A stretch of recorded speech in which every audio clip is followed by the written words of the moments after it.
बिस्मिल्लाहिर्रहमानिर्रहीम, अस्सलाम वालेकुम नाज़रीन। आप यूट्यूब चैनल देख रहे हैं। मैं इमरान खान हूँ। परवेज़ इलाही के घर के ऊपर अटैक के हवाले से कुछ तफसीलात मैं आपके साथ शेयर कर देता हूँ, लेकिन पहले एक चीज़ मैं आपको क्लियर कर दूँ कि बतौर सहाफ़ी मैं आपको ये बता देता हूँ कि परवेज़ इलाही साहब की जो मौजूदा दौरे हुकूमत था, जिसमें वो पाकिस्तान तहरीक इंसाफ को ब्लैकमेल करके वज़ीर आला पंजाब बने थे, इसमें भी करप्शन की कहानियाँ हैं और मैं इस पर पहले स्टोरी कर भी चुका हूँ और बहुत सारे लोग इन चीज़ों को डिस्क्लोज करते रहे। कुछ फ्रंटमैन थे जिनको गिरफ्तार किया गया, कुछ सबूत भी हासिल किए गए थे और परवेज़ इलाही और मोनस इलाही साहब ने किक बैक्स मुबैना तौर पर मुख्तलिफ मनसूबों में हासिल की थी और ये ज़ुबान ज़द-ए-आम है। आप पाकिस्तान तहरीक इंसाफ के किसी भी वज़ीर को मिलें जो सूबाई वज़ीर हो, उससे आप पूछें, वो ऑफ द रिकॉर्ड आपको बताएगा कि किस किस तरीके से किन किन चीज़ों में मुदाखलत की गई थी, बल्कि बाकी वज़रा को किस तरीके से काम करने से रोका गया था, वो चीज़ें भी आपके सामने आ जाएंगी। जो वज़रा रुकावट डालते थे उनके साथ क्या करते थे परवेज़ इलाही साहब, ये चीज़ें भी आपके सामने आ जाएंगी। ये रिकॉर्ड का हिस्सा है, लेकिन इसके बावजूद परवेज़ इलाही साहब के पास ज़मानत मौजूद थी और उनके घर के ऊपर हमला इंतहाई काबिल मज़म्मत और गलत फेल है। ये सियासतदानों के घरों के ऊपर अटैक, और ये वो घर है जिसके अंदर सियासतदानों को पनाह मिला करती थी। माजी के अंदर जो भी एहतजाज करने वाले सियासतदान थे उनको पनाह मिला करती थी इस घर के अंदर, और चौधरी ज़हूर इलाही की फैमिली जो है वो इस हवाले से खासी मकबूल है कि वो सियासी रवादारी में अपना एक मुकाम रखते हैं। मैं अभी करप्शन को एक लम्हे के लिए एक साइड पर रख देता हूँ, और जो मुबैना करप्शन के इनके केसेस हैं या जो किक बैक्स हैं या जो लेन देन हैं, जिन वजूहात की बिना पर मोनस इलाही पाकिस्तान में नहीं आ रहे, जो चीज़ें जिनका इनको सामना करना पड़ रहा है बार बार, वो सारी चीज़ें ऐसी नहीं है कि आप उनको उठाएं और उठा के साइड पे फेंक दें। नहीं, मुमकिन नहीं है। उनके अंदर सदाकत भी मौजूद है और हकायक भी हैं। अब उनका जवाब इनको देना अदालत के अंदर, इदारों के अंदर शामिल तफ्तीश होकर। लेकिन हुआ क्या कि इनको एस्टेब्लिशमेंट ने कहा कि आप जाकर पीडीएम के साथ इकट्ठे हो जाएं। अगर आप पीडीएम के पास चले जाएंगे तो फिर आपके ये केसेस बेमानी हो जाएंगे, जैसे बाकी सारी पॉलिटिकल पार्टीज के हो गए हैं। ये जो कुछ भी है इसके ऊपर हम बात ही नहीं करेंगे, केस सच्चे हैं झूठे हैं, जो भी है, ये जितना कुछ भी है इसके ऊपर कोई बात नहीं करेगा, आपकी मौजें ही मौजें। लेकिन अगर आप इमरान खान के साथ जाकर खड़े हो जाएंगे, असम्बलियां तहलील कर देंगे, तो फिर आपको इसका खुमियाजा भुगतना पड़ेगा, और वो खुमियाजा परवेज़ इलाही साहब भुगत रहे हैं। परवेज़ इलाही साहब ने एक मुश्किल रास्ता चुना है अपने बेटे के कहने पे, क्योंकि उन्हें पता है कि पाकिस्तान तहरीक इंसाफ का सियासी मुस्तकबिल है, पीडीएम का कोई सियासी मुस्तकबिल फौरी तौर पे दिखाई नहीं दे रहा। तो परवेज़ इलाही साहब ने एक बेहतर सियासी फैसला किया जिसकी वो कीमत चुका रहे हैं। अब उनके घर के ऊपर अटैक किया गया है। जरा जो इसहाक डार साहब हैं उन्होंने क्या कहा इसके बारे में, ये आपके लिए एक नई और अजीब चीज़ होगी। अब्दुल कादर ने इसको ट्वीट किया, वो शाह महमूद कुरैशी साहब का टेलीफोन आया है, राब्ता हुआ है इसहाक डार साहब के साथ। तो इसहाक डार साहब ने मुज़ाकराती टीम के जो सरबराह हैं शाह महमूद कुरैशी, उनसे रब्ता किया। इसहाक डार ने परवेज़ इलाही के घर पर हमले पर अफसोस और लाताल्लुकी का इजहार करते हुए कहा है कि हमले से वफाकी हुकूमत का कोई ताल्लुक नहीं है, ये कार्रवाई निगरान पंजाब हुकूमत की जानिब से की गई है, तहरीक इंसाफ। अच्छा, यहाँ पे जो पंजाब में जो आम तरीन लोग हैं, आईजी कह लें या ब्यूरोक्रेट सीनियर कह लें या पंजाब की निगरान हुकूमत, ये पाकिस्तान में मौजूद नहीं है। और मुझे लगता है कि ये क्योंकि प्लान था पहले से कि परवेज़ इलाही के घर पे हमला करके उनको निशाने इबरत बनाना है, या उनको ये बताना है कि अगर हमारी बात नहीं मानोगे तो इस किस्म का रद्द-ए-अमल भी आ सकता है, घर के दरवाजे भी टूट सकते हैं। तो ये मनाज़र परवेज़ इलाही को पॉलिटिकली सपोर्ट करेंगे। अब आप जितने मर्जी उनके ऊपर एलिगेशंस लगाएं करप्शन के, अब आप जितने मर्जी उनके ऊपर इल्ज़ामात लगाएं, अवामी हमदर्दी उनकी तरफ चली जाएगी। तो कानून के मुताबिक चलना सीखिए, कानून के मुताबिक फैसले कीजिए, अदालतों के अंदर साबित कीजिए करप्शन को, जैसा कि मियां नवाज शरीफ की करप्शन अदालत के अंदर साबित हुई है, जैसा कि शहबाज शरीफ साहब की करप्शन इस हद तक करीब आ गई थी साबित होने में कि उनको हुकूमत में आना पड़ गया।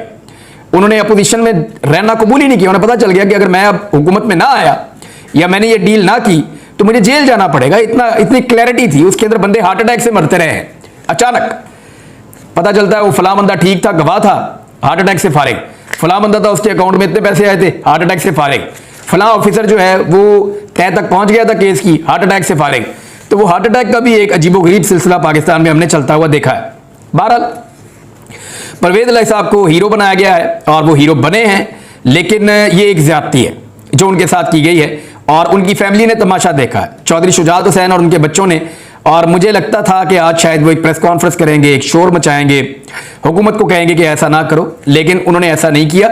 लेकिन दूसरी जानिब जो वफाकी हुकूमत है उन्होंने इसके अपने आप को अलग कर दिया है। तो ये चीज़ सबूत है जो कल भी मैं बात कर रहा था सुबह वाले वीलॉग में, कि ये जो भी कार्रवाई की जा रही है ये एक तो मुज़ाकरात को सबुटाज करने की एक कोशिश है, और आपने देखा कि कुछ सहाफ़ियों पे ट्वीट्स आना शुरू हो गए, बयानात आना शुरू हो गए कि क्या इमरान खान साहब को अब मुज़ाकरात करने चाहिए, उनकी पार्टी के एक अहम रुकन के घर हमला कर दिया गया है, क्या उन्हें मुज़ाकरात करने चाहिए, उनको मुज़ाकरात से इनकार कर देना चाहिए। ये सारे पीडीएम के हमायत याफ्ता सहाफ़ी हैं जो ये इस चीज़ के ऊपर उकसा रहे थे और इसको इंस्टिगेट कर रहे थे। और मैंने गुज़िश्ता वीलॉग में भी कहा था कि पाकिस्तान तहरीक इंसाफ को मुज़ाकरात छोड़कर भागना नहीं चाहिए। जो भी मुज़ाकरात छोड़कर भागेगा या मुज़ाकरात से दूर जाएगा वही कल्प्रेट बनेगा और अदालत की नज़रों में वही कसूरवार होगा। तो मुज़ाकरात से ये लड़ाई झगड़ा चलता रहेगा, मार कुटाई चलती रहेगी, बंदे गिरफ्तार होते रहेंगे, छूटते रहेंगे। अली अमीन गंडापुर के साथ किस नौयत की ज्यादती की जा रही है, मुराद सईद के ऊपर कैसे मुकदमा दर्ज किए जा रहे हैं, ये सारा कुछ चलता रहेगा। इससे फ़र्क नहीं पड़ता। फ़र्क पड़ता है इस बात से कि अदालत क्या फैसला करती है और अदालत के अंदर वाकिफ क्या बनता है और पाकिस्तान में परसेप्शन क्या बन रही है। परसेप्शन ये बन रही है कि इमरान खान साहब की पार्टी ने हुकूमत को बांध लिया है इस बात के ऊपर कि ठीक है, हम अपनी जिद छोड़ देते हैं, यानी जो आईने पाकिस्तान के मुताबिक इलेक्शन होने हैं, जिसका सुप्रीम कोर्ट ऑफ पाकिस्तान फैसला भी दे चुकी है, इसमें हम आपके साथ एक नया मौक़िफ़ अपनाने को तैयार हैं और सुप्रीम कोर्ट से दरखास्त कर सकते हैं, लेकिन वो इसी सूरत में करेंगे कि आप भी इंतखाबात में 8 अक्टूबर की जिद छोड़कर कहीं पीछे अगस्त में आ जाएं, जुलाई में आ जाएं, ताकि मिलकर एक कंसेंसस के साथ एक एफिडेविट जमा करवा दिया जाए सुप्रीम कोर्ट ऑफ पाकिस्तान में अंडरटेकिंग। लेकिन उस अंडरटेकिंग में बिलावल जरदारी को और शहबाज शरीफ को जरूर होना चाहिए। ये दो लोग उस अंडरटेकिंग में होने चाहिए। ये दूसरे तीसरे दर्जे की सियासी क़यादत से अंडरटेकिंग दिलवा के बाद में उनको फारिग करवा के उनकी कुर्बानी भी दे सकते हैं, लेकिन ज़रूरी ये है कि पार्टी की जो क़यादत है, ख़ास तौर पे बिलावल और दूसरी जानिब शहबाज शरीफ, कम से कम ये लोग अंडरटेकिंग दें तो फिर सुप्रीम कोर्ट को ये बात माननी चाहिए।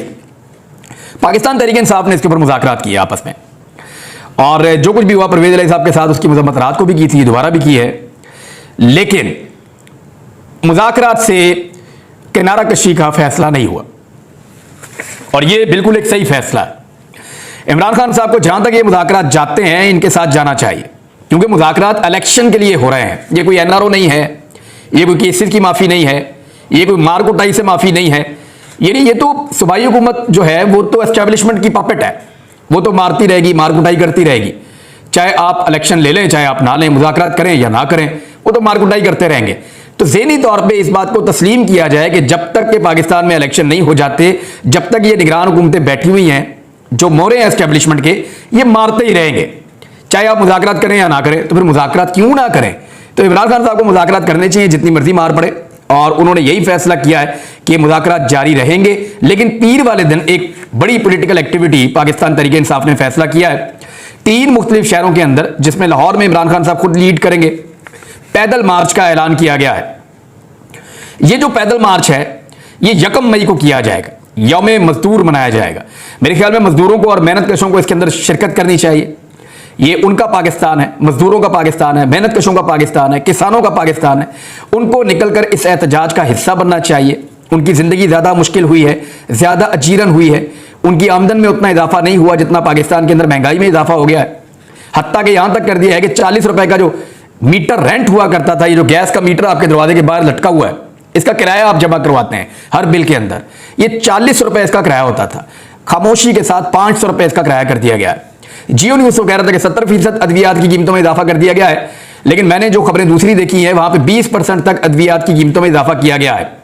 इससे पहले लोग बहुत शोर मचाते थे इन खबरों के ऊपर, लेकिन अब कोई इस पर बात ही नहीं करता। महंगाई की शरह का अगर आप देखें इस वक्त, तो ये 45% से ज्यादा महंगाई हो चुकी है, लगभग 45% और 50% के दरमियान है, और ये एक रिकॉर्ड महंगाई है। इमरान खान साहब के दौरे हुकूमत में ये 12% 13% के बीच में रहती थी, तो उस वक्त पाकिस्तान का मीडिया कहता था बहुत ज्यादा महंगाई है, लेकिन अब ये लगभग 50% से थोड़ा नीचे रह गई है, यानी 45 से 50% के बीच में है। तो पाकिस्तान के मीडिया के कानों पर जूं तक नहीं रेंगती। लिहाजा इनको जगाने के लिए, इनको झंझोड़ने के लिए पाकिस्तान के मेहनत कशों को, पाकिस्तान के मजदूरों को खुद मैदान में आना चाहिए और इस पैदल मार्च के अंदर हिस्सा लेना चाहिए। लाहौर में ये 1 मई को निकलेगा जी, लिबर्टी चौक से लेकर ये जाएगा और पहुंचेगा नासिर बाग तक।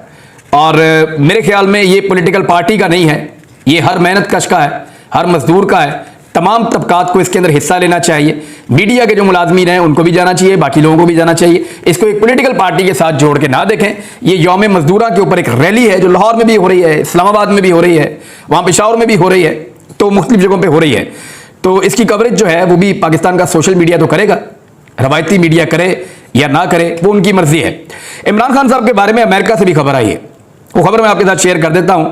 और खबर बड़ी सिंपल है। ये ब्रेट शर्मन है और ये अमेरिकन सेनेटर हैं, इन्होंने कुछ जुमले इमरान खान के बारे में बोले हैं। उन्होंने कहा कि अमरीकी ऐवान नुमाइंदगान के रुकन ब्रेट शर्मन ने कहा कि इमरान खान से बात करना हमारे लिए मुश्किल था, यानी अमेरिका के लिए इमरान खान से बात करना मुश्किल था, शहबाज शरीफ से बात करना आसान है। उन्होंने कहा कि अमेरिका अपने कलील मुद्दती दो तरफा खदशात के साथ नहीं बल्कि जमहूरी और इंसानी हुकूक के अपने अज़म के साथ खड़ा है। उन्होंने कहा अमेरिका ये नहीं देखेगा कि मुख्तसर मुद्दत के लिए हमारे ताल्लुकात शहबाज शरीफ से फ़ायदा है या इमरान खान से फ़ायदा है। हमें ये देखना चाहिए कि इंसानी हुकूक और जमहूरियत वो वहाँ है या नहीं है। उन्होंने कहा पाकिस्तान के हालिया वाक़यात पर बात करना चाहूँगा। इन वाक़यात का जायज़ा लेते हुए कुछ लोग कहेंगे कि अमेरिका को ऐसे सियासी रहनुमा की सपोर्ट करनी चाहिए जो अमेरिका का ज़्यादा हामी हो और बड़े आराम से अमेरिका की बात मान ले, पपेट टाइप का, जो कहे कि वेंटिलेटर अमेरिका ने दिया हुआ है, जो कहे कि बैगर्स आर नॉट चूजर्स, जो जब मिले वो लाल रंग की टाई पहन के हाथ बांध के खड़ा हो जाए, अमेरिकन की तरह के कपड़े पहने, अमेरिकन की तरह की मुंह टेढ़ी कर करके इंग्लिश बोले, अमेरिकन की तरह के खुशबू लगाए, उनके पीछे पीछे चले, उनसे एक कदम आगे जाने की जरूरत ना करे, उनकी आंखों में आंखें डाल के बात ना कर सके, जो उनको लिख कर दिया जाए पर्ची के ऊपर सिर्फ उतना ही बोले। ऐसे बंदे सूट करते हैं ना ताकतवर लोगों को।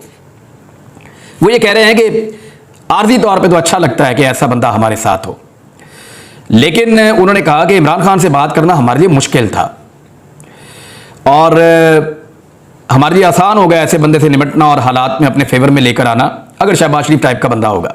उनके कहने का मतलब यह है इमरान खान मुश्किल जरूर है, लेकिन अगर आप जमहूरियत की तरफ जाएंगे और इंसानी हुकूक की तरफ जाएंगे तो फिर आपको दूसरी चॉइस नहीं होगी। पब्लिक चॉइस इमरान खान के साथ है, ये उनको अमेरिकन को भी आइडिया हो रहा है। तो अब इस तरह के बयानात जो हैं वो अमेरिका से आ रहे हैं और इन बयानात की रोशनी में ये बात पता चल रही है कि बैगर्स कौन हैं, चूजर्स कौन हैं और इंडिपेंडेंट सोच रखने वाले या आज़ादी की सोच रखने वाले लोग कौन हैं। तो इमरान खान मुश्किल तो है, पाकिस्तानी एस्टेब्लिशमेंट के लिए भी मुश्किल है। यानी पाकिस्तानी एस्टेब्लिशमेंट में आपको बहुत पहले 2021 में एक वीलॉग में बता चुका हूं कि एस्टेब्लिशमेंट इमरान खान को जिन चीज़ों पर कायल नहीं कर सकती वो इमरान खान से नहीं करवा सकती। इमरान खान बहुत सारी चीज़ों में कमांड करता है, मैं आपको ये बता चुका हूं। इंडिया से ताल्लुकात में इमरान खान नहीं मान रहा था, अभी तो बिलावल छलांगे मारते हुए जा रहे हैं इंडिया जाना है जी मैंने, वो आगे से मुंह नहीं लगा रहे, कह रहे जी हमने इंडिया जाना है। जाएं जी आप इंडिया भी जाएं, देखें आप वहां जाके क्या तीर चला के आते हैं। तो इमरान खान ने एस्टेब्लिशमेंट की बात नहीं मानी इंडिया के मामले पे, इमरान खान ने एस्टेब्लिशमेंट की बात नहीं मानी इसराइल के मामले पे, इमरान खान ने एस्टेब्लिशमेंट की बात नहीं मानी अमेरिका के मामले पे, अड्डों के मामले पे, फिजाई रस्तों के मामले पे, अफगान जंग के मामले पे। इमरान खान ने बहुत सारी चीज़ें एस्टेब्लिशमेंट की नहीं मानी और वो बातें ना मानने की पदाश में बाद में इमरान खान साहब को ये खुमियादा भुगतना पड़ा है। तो ये जरा टफ आदमी तो है, ये तो सबको पता है और सबको आइडिया है। उधर शाहिद खकान अब्बासी जो है PMLN के लीडर हैं, बड़े आम आदमी हैं, उन्होंने जो स्टेटमेंट दिया है जरा वो स्टेटमेंट भी आप देख लें। वो कह रहे हैं, फरमा रहे हैं कि 20 अरब रुपए कम से कम जो है वो चोरी हो गया है शहबाज शरीफ साहब की आटा स्कीम के अंदर। एक्चुअली वो सिस्टम को निशाना बना रहे थे, डायरेक्टली शहबाज शरीफ को तनकीद नहीं कर रहे थे, लेकिन सिस्टम को निशाना बना रहे थे कि सिस्टम बहुत खराब है। तो सिस्टम को ठीक करना है तो फिर आपको NRO बंद करने पड़ेंगे, सिस्टम को ठीक करना है तो फिर आपको ऐसी कानून साजियां जो पर्सन स्पेसिफिक हों वो बंद करनी पड़ेंगी। अगर सिस्टम को ठीक करना है तो फिर सिस्टम को खुदकार बनाना पड़ेगा और सिस्टम से फायदा लेने वाली जितनी जोंकें हैं उनको हटाना पड़ेगा। तो सिस्टम तो ठीक ऐसे नहीं होगा, सिस्टम को खराब करने वाले जो हैं, जो कुर्सियों के कीड़े हैं, वो तो सारे इस वक्त इक्तदार के अंदर हैं। लिहाजा शहबाज शरीफ साहब के बारे में ये बड़ा अच्छा इंकशाफ किया शाहिद खकान अब्बासी साहब ने कि उनकी आटा स्कीम के अंदर 20 अरब रुपए की चोरी हो गई। अब शहबाज शरीफ की आदत यह है, बजाय इसके मुफ्त आटा पूरे पाकिस्तान में बांट के लोगों को ये भिखारी बनाने की कोशिश कर रहे हैं, ये आटे के ऊपर सब्सिडी देते और पूरे पाकिस्तान को सस्ता आटा देते। पाकिस्तान की देखिए, ये उन मुल्कों में करना चाहिए जहां पे गरीब थोड़ी तादाद में है और अमीर भी जो है वो उतनी तादाद में है। तो वहां पे तो आप कह सकते हैं जी गरीबों को मुफ्त दे रहे हैं चीज, अमीर खुद खरीद लें। और भाई जिस मुल्क में गरीबों की तादाद ज्यादा है और अमीरों की कम है, वहां तो आप सब्सिडी भी सारों के लिए देते हैं ना। जहां 80% लोगों की कुव्वत खरीद मुतासर हो गई है या इससे ज्यादा की, तो फिर आप ये नहीं देखते कि 20% अमीर हैं, वो फिर आप ये देखते हैं कि उन 80% को लाइनों में लगाने की बजाय आप पूरे पाकिस्तान को सब्सिडी दे देते हैं। लेकिन ये आटे की लाइनों को इस्तेमाल करते हैं अपनी पब्लिसिटी के लिए, उल्टा लोगों की जानें वहां पे चली गई। ये लोगों को आटा बांट के अपनी तस्वीरें बनाकर उससे ये शोहरत हासिल करते हैं। एक्चुअली ये तरीका वारदात है। तो इसमें भी 20 अरब रुपए की चोरी हो गई। शाहिद खाकान अब्बासी कह रहे हैं, मैं नहीं कह रहा। 20 अरब रुपए की आटे में चोरी करवा ली इन्होंने अपने शौक पूरे करते करते। 21 अरब रुपया पाकिस्तान में इलेक्शन के लिए नहीं ये दे रहे। ऐसी ये फ्रॉडिया हुकूमत है।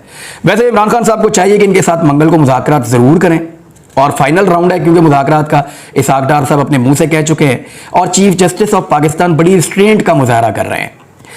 उमर अता बंदयाल साहब से वैसे ये तवक्को नहीं थी, और पीडीएम की जमातें भी यही सोच रही थी कि उनके सब्र का पैमाना लबरेज हो जाएगा और उन्हें कुछ ना कुछ ऐसा मिल जाएगा जिसका फ़ायदा उठाते हुए वो एक कंपेन बना लेंगे। ये हो नहीं पा रहा।